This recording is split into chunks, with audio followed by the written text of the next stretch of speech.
Florida State officials are urging Jimbo Fisher to decide whether he will remain the school's football coach beyond this season or accept a lucrative offer from Texas A&M, sources told ESPN on Thursday.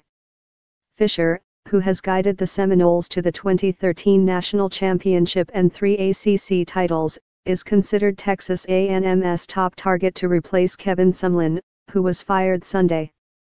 ESPN reported last week that several Florida State officials expect Fisher to leave and have been preparing to target his replacement. On ESPNU Sirius XM Radio Thursday, Fisher said he was not going to talk about potential jobs. Asked for a timetable when he might make a choice, Fisher answered, "I always make decisions at the end of the year after things are finished." The 52-year-old Fisher had hoped to wait to announce his decision until after Saturday's regular season finale against Louisiana Monroe in Tallahassee, Florida, which the Seminoles, 5-6, 3-5 ACC, need to win to extend their streak of 35 consecutive bowl games. That game was postponed from September 9 and rescheduled to this coming weekend because of Hurricane Irma.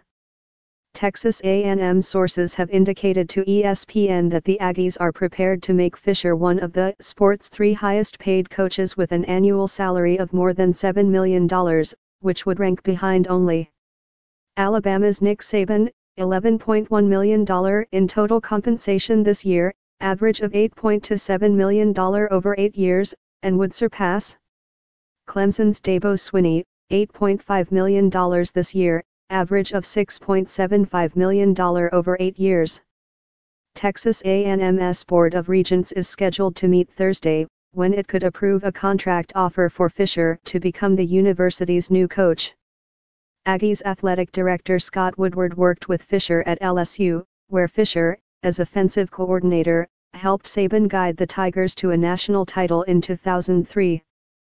Fisher agreed to a contract extension at Florida State in December 2016, which increased his annual salary to about $5.7 million, making him the 6th highest paid coach in the FBS.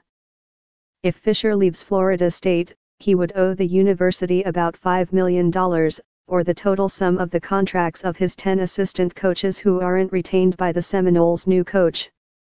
On Wednesday night, 3 high school prospects who were committed to the Seminoles, cornerback Houston Griffith and offensive lineman Vertus Brown of IMG Academy in Bradenton, Florida, and safety Israel Mukuamu of Parkway High in Bossier City, Louisiana, tweeted that they were decommitting from Florida State and opening up their recruitments. Florida State officials are urging Fisher to announce his decision to try to salvage its recruiting class, which is currently ranked No. 9 in the FBS by ESPN Recruiting. The early signing period for college football, when high school players can begin to sign national letters of intent, is from December 20 to 22.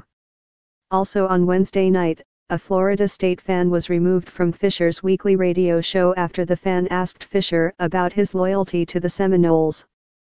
The fan told Fisher he used to love the coach's enthusiasm for the Seminoles.